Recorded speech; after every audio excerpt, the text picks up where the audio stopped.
Hey homeschool friends, welcome back to the channel. Welcome to probably my most requested video topic of the last year or so, and that is Logic of English Essentials. You all have requested like kind of a day in the life, how I actually use the program with my 10-year-old son. We are going through Essentials Level A this school year. And so what I've decided to do is not just do a day in our life, but kind of a week in the life. And the reason is because Logic of English is set up in units, and each unit has 5 parts.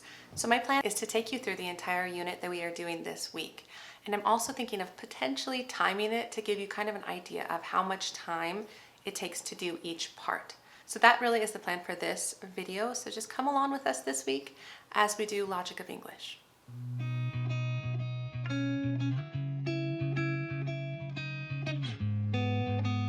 So hi, my name is Angie. Welcome to the channel if you're new. Welcome back, all the things. And so like I said, this video is going to highlight a unit of Logic of English Essentials. So this week we are currently doing Unit 22 and my son is on Level A. And the way Logic of English is set up is a little bit complicated. There's just 3 different levels and you go through the same units 3 times. I'll actually link a detailed video I made about a year ago to explain the program a little bit better. I mean, you'll get a really good idea of it as we go through the days this week, but that video is a good place to start if this is kind of new to you. But let's just hop into kind of the first day. So my plan is to show you the instructor's guide. I'm going to kind of take you through what the guide looks like, and then I'm going to show you kind of some clips of me and my son going through some of the lessons, and I will try and include kind of times like I was saying. So let's just hop into it because I feel like this might be a lengthy video. Alright guys, here is Unit 22, and this is Part 1, which is called Essential Concepts. So this is usually the part where the phonograms are taught and the spelling rules. It always does have a materials list over here so you can collect your phonogram cards, you can collect any spelling rule cards, which are numbered and they're pretty easy to find. And so really what happens in this first day is you always teach your new phonogram. And it's pretty well scripted and it's very similar to how you always teach it. And if you were doing one of the later levels, like level 6, you'd have some advanced phonograms to also talk about. But really you just end with some phonogram flashcard work. So you'll work through the ones that they have recently learned before you go into the new spelling rule. In this case, we are going to be doing exceptions to Y changes to I. And so they're going to be doing some investigative work. So that actually is common in Logic of English. They'll have like a worksheet and the kids are supposed to kind of go through and see what they notice. And they'll start to see some of the exceptions and how it works. And it always gives you kind of which spelling rule you're working with. So this is all scripted again. So you have stuff you get to say, or it'll tell you to write these 2 things on the whiteboard, and then you say this: what do you notice about these 2 words? Their answers are typically kind of in bold. And so this is stuff you're working through, and then it gets to kind of another spelling concept, which is exploring the sounds of I says E. So there's some phonogram cards that you're going to pull out and have them kind of start to make some connections with a spelling rule to focus on. And then here it gets to a worksheet, which I don't think we've had one so far. No, other than the one where they were doing the investigation on that. So they'll get to a worksheet here, and then again they do a little investigation. They'll highlight some things and see if they notice what's going on. And after they do that, you kind of focus on the spelling rule. And another worksheet here, and a couple more spelling rules. So you'll see us work through all of that. And then this one's I says its consonant sound of Y. And then it gets to the essential reader, which we don't use the essential reader, but I know that's really good for especially younger students coming maybe out of their foundations program into essentials. But since my son is 10 in 4th grade, we don't use that. Okay guys, so we're gonna get started. It's Monday. We're getting started on Unit 22. So now my son is here off camera being silly, and we're gonna do the lesson, and I'm gonna time it like I said. So yeah, stay with us. Let me just start the timer and I'll let you know when we stop. Okay, so here's our new phonogram. This says E, but this isn't E-double-E. This just says E. And so what I will say to cue this for you is E, the E of field. And now let's do, it says G and Gwa, right? Like guide and language. It says G. A single vowel Y changes to I when adding any ending, unless the ending begins with an I. Okay, today we're going to learn the exceptions to this rule. So look at the words in each row. Write the base word in the first column. Like for instance, look at it. This says cried, cries. So you would write the base word C-R-Y, cry. Does that make sense? What I want you to do is step 2 is to highlight the words that do not follow the rule.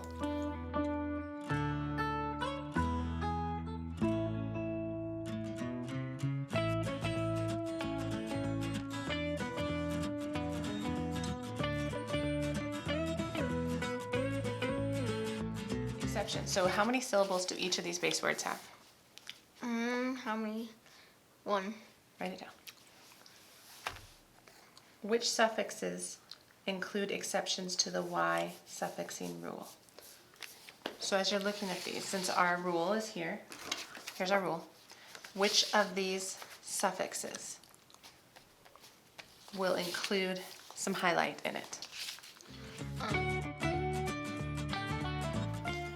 All right, so which suffixes is always an exception to the Y suffixing rule when adding one syllable? Ness. Okay, write it down. Ness is always the exception. That is true. So which words have 2 accepted spellings when added a suffix? Fly. Okay, Pry. good. What's helpful is most words ending in a single vowel Y do follow this rule. These are just the exceptions, okay? So it's good to know there are exceptions when you're spelling. This affects a lot of your spelling, right? Where does Y say the long E sound? We had this rule from last week. When a one syllable word ends in a single vowel Y, it always says I. like, Buy, my, cry, try. right, as opposed to these, right? Okay, and so we learned that last time. Why does the I say the long E in happiness? The Y says E, so the I says E. Remember when you change it? Right. Yeah. So this says to read the word aloud, draw a line between each syllable. So we'll do the first one first. Me, D, it's actually 3. So what you're going to do is you're going to draw the lines. You're going to highlight all the long E sounds with yellow. So let's do this. E, that's actually an E, long E. You're only highlighting long E's.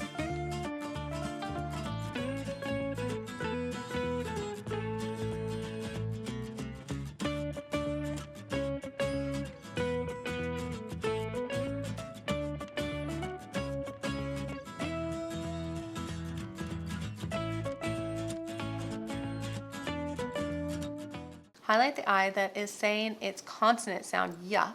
With blue, highlight the vowel in each word with 3. Okay, start with this.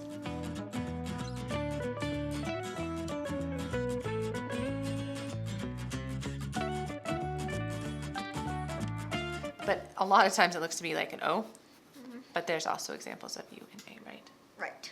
All right, guys, so that was part 1, 37 minutes. Sometimes we switch it because that's an awfully long lesson, but I'll see you tomorrow for part 2. Okay, guys, now we're on to part 2, which is typically building words. And this is really the day we focus on spelling. Even though we talked about spelling rules previously, this is the day they do a lot of their spelling work, including getting their spelling words for the unit. But there always starts with a bit of review where you're doing phonogram, grammar, and spelling review. So that's really helpful. Sometimes it's associated workbook pages. And then it goes on typically to the spelling journal, which I didn't bring out, but you'll see in my clips with my son.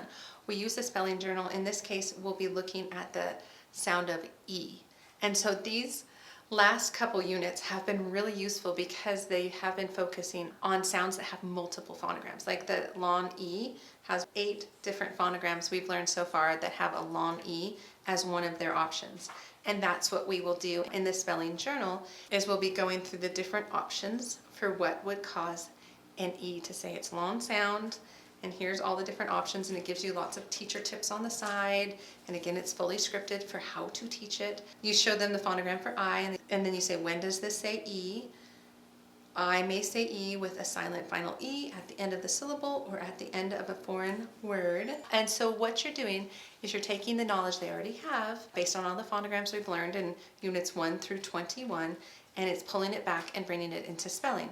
And then you transition into spelling analysis. But for us, we use the Logic of English YouTube website where Denise Ide, the creator of this program, goes through the spelling analysis. and he'll fill out his worksheet, and I'll show you kind of him doing that.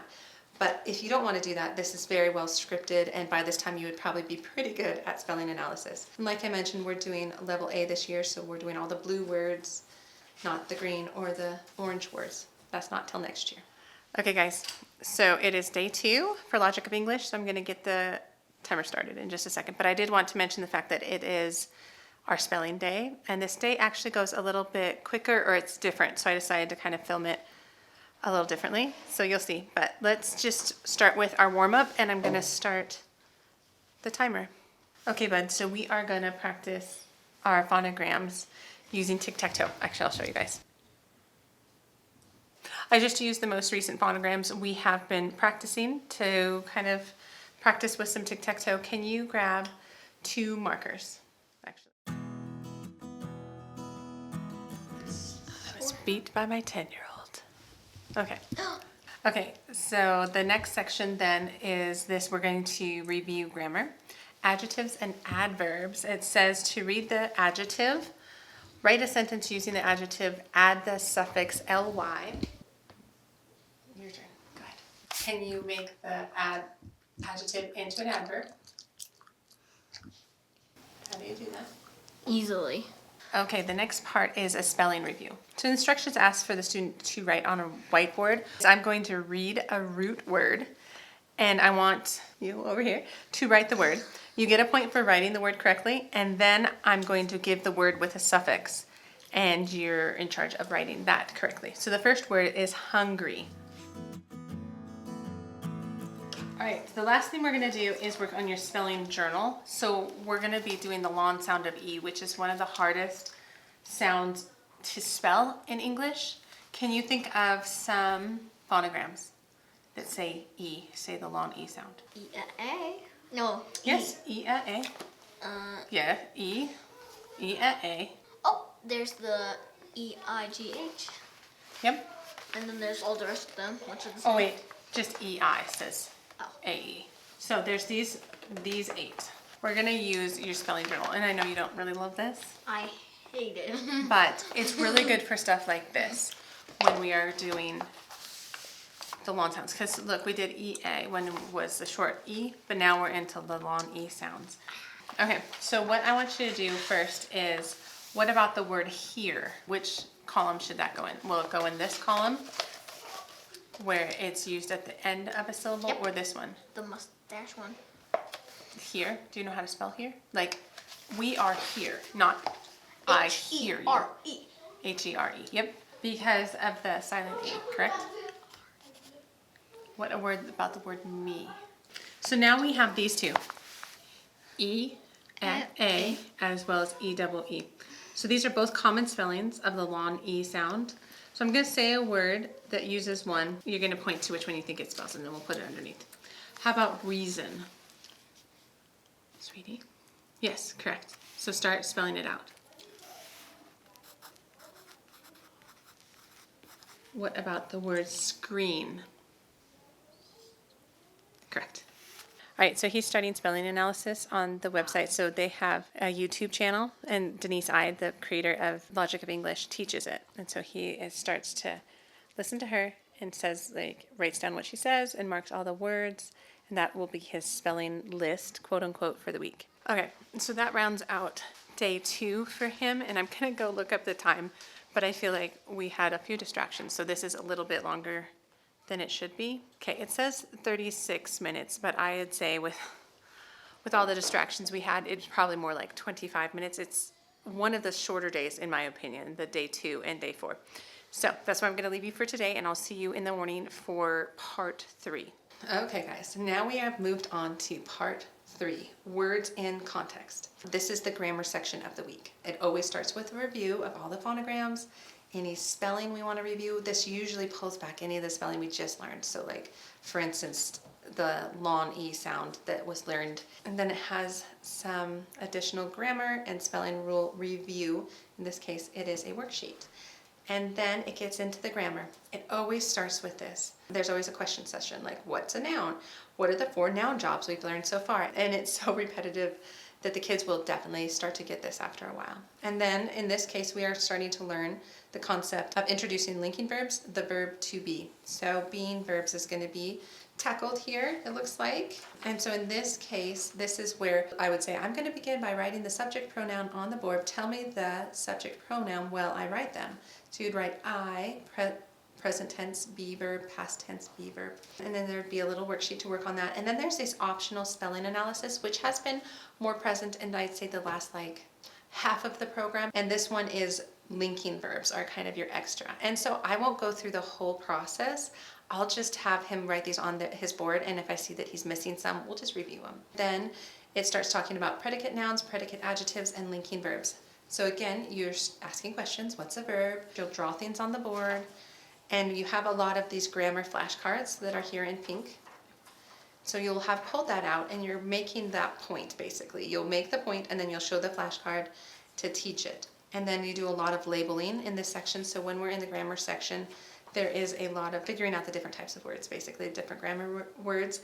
And you always go through your spelling list. Go through your spelling list and you label them. You label them as adjectives, nouns, things like that, and as well as you work on past tense and plural. And so you do that every time with every spelling list. So it's pretty consistent, as well as this parts of speech section for part 3. We always do this. There's usually like 3 or 4 sentences that we tackle, and you'll have the sentences here on the side for part B and part C, but when it comes to part A, it's all scripted. So for instance, here's the second sentence, and then you'd ask them, who spoke? The child would say, police, and then they'd have to put subject and noun above that. So they'd start to label everything.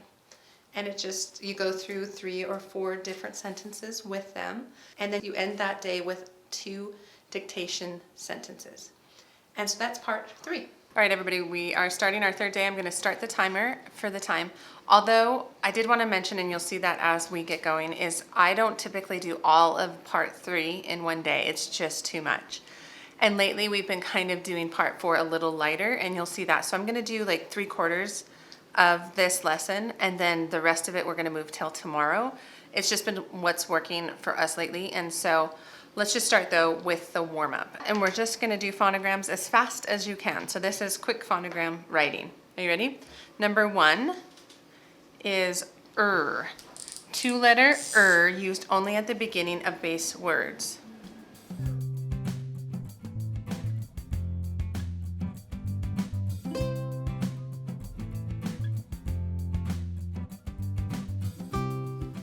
Good. Now put that lid on, and we're gonna play a game. We're gonna build words. So grab 5 cards real quick, and that's your stack. And you're going to try to spell the word. B-A-N, ban. Ban. Yeah. B-A-N. Alright.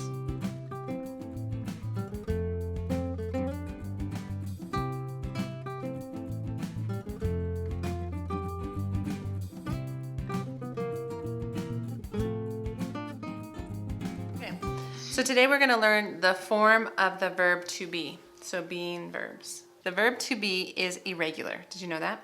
This means we do not simply add an S to form a 3rd person singular. And we're going to see what the present tense being verbs are and the past tense be verbs are.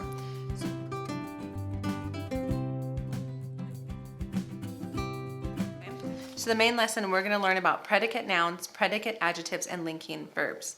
A verb shows action, Links a description to another subject or helps another verb. So, shows action we've done a lot of. Links a description to the subject. That's what we're focused on today. So, what is the subject of this sentence? The dog. Good. And that's an SN, right? Subject. Part of speech is black. It's a DJ. Yeah, it is.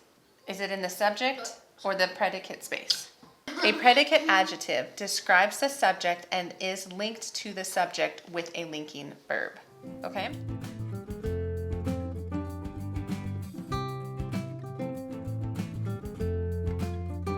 But this is what we were actually working on today. So this is linking verbs, predicate nouns, and predicate adjectives.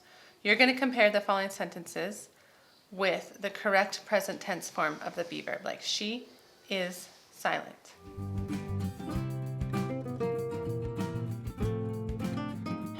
Okay guys, so we ended at like 49 minutes and we didn't even do the whole thing, right? So you can see this lesson is one of the more intense lessons. It's the grammar lesson. It takes more time, but it's really helpful and useful. And we will finish out the grammar lesson tomorrow when we have him label words in a sentence. It's always very useful. And so I don't want to skip that part. The part we tend to kind of skip, like I said, is the vocab section, or part 4, which is what we're doing tomorrow. So I'll see you back tomorrow, and we're getting close to wrapping up this week. Okay, so now on to part 4. And if I were to tell you how we use this, part 4 is probably the one that I hold more loosely. It has a lot to do with vocabulary and prefixes and suffixes, or I'll teach it quite quickly. So let me just show you how it's set up. So it's set up again with a review, phonogram, spelling, adding suffixes and prefixes, editing. Sometimes you'll edit sentences. And then you focus on vocabulary. And again, it's color-coded based on levels. So we would just do this level A where it's talking about contractions with be verbs. And that's the lesson. And here's a grammar flashcard. And there's some practice sheets to work on that vocabulary. And then usually ends in dictation. Yep, and so you have 2 dictation phrases and sometimes practicing writing strong sentences. And the reason is because you're talking vocab and you're adding better words to sentences. So we changed locations just for fun, and we are going to continue with part 4. So actually, like I said from yesterday, we didn't quite finish part 3, but yet I'm going to do the warm-up from part 4 and then scoot back to part 3 and finish it out. You'll see, it's not too complicated, but let me get this started, and then we're going to start just with a basic phonogram review. So it actually does have a game, phonogram soccer, but I just don't have time for that since we're trying to go a little faster through part 4. We're going to just do a quick warm-up with our phonograms. Thank you.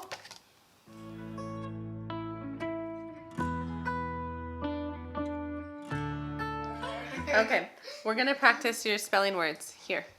So I'm just going to have you write them.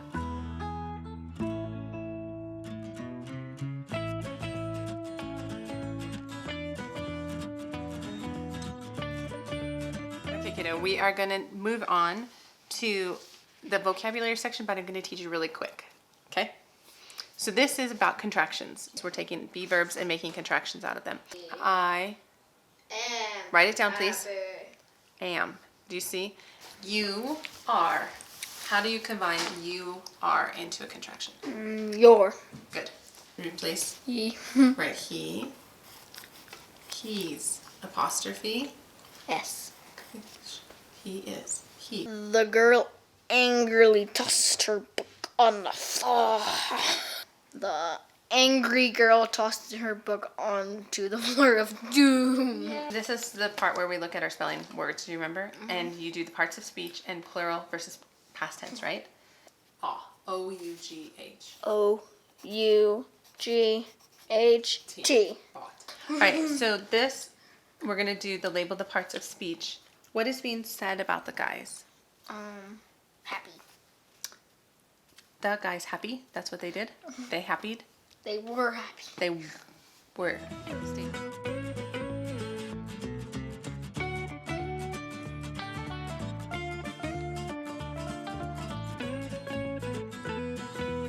Okay, so we're on to the last day of the unit, part 5. And part 5 is always check your understanding. And so this is kind of the assessment day, but it's really consistent. So you can do some of the review. Sometimes we do, sometimes we don't. But then it gets to the check your understanding sheets, and you always do the phonograms. And in this case, when it's the assessment, I try not to help too much, but at the same time, it's still a teaching moment. And so I'm reciting the phonograms, and he's writing it on his worksheet. Then there's always some spelling rules, and so they work through the worksheet.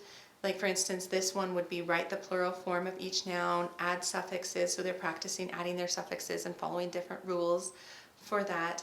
And then grammar is to fill in the blanks with adverbs and use the words at the top of the page for ideas. And then it always ends in dictation, and in this case there's 7 dictation sentences for level A. And this is a time when they use a lot of their spelling words. They use a lot of what they are practicing in their grammar section as well as the vocab section. So a lot of things kind of come together in this dictation section. And then at the end, they usually kind of are asked to highlight something. In this case, it's highlight the adverbs in the dictation sentence blue. So that's the end of part 5.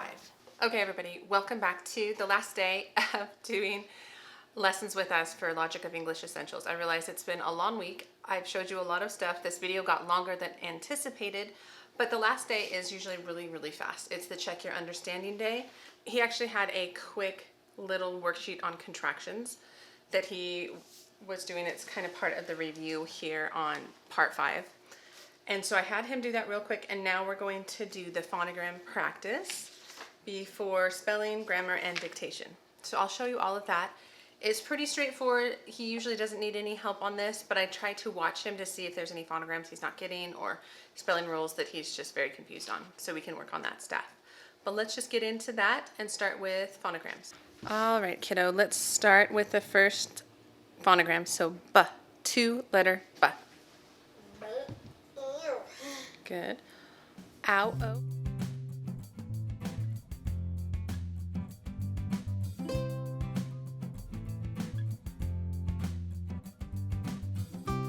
And so here it says, write the plural form of each noun.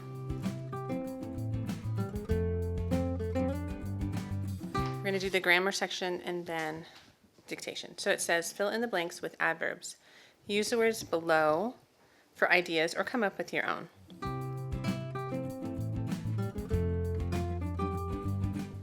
Wait, I believe the guy and tried the goose dinner. That makes sense. Okay. I believed the guy and tried the goose dinner. Oh, yeah.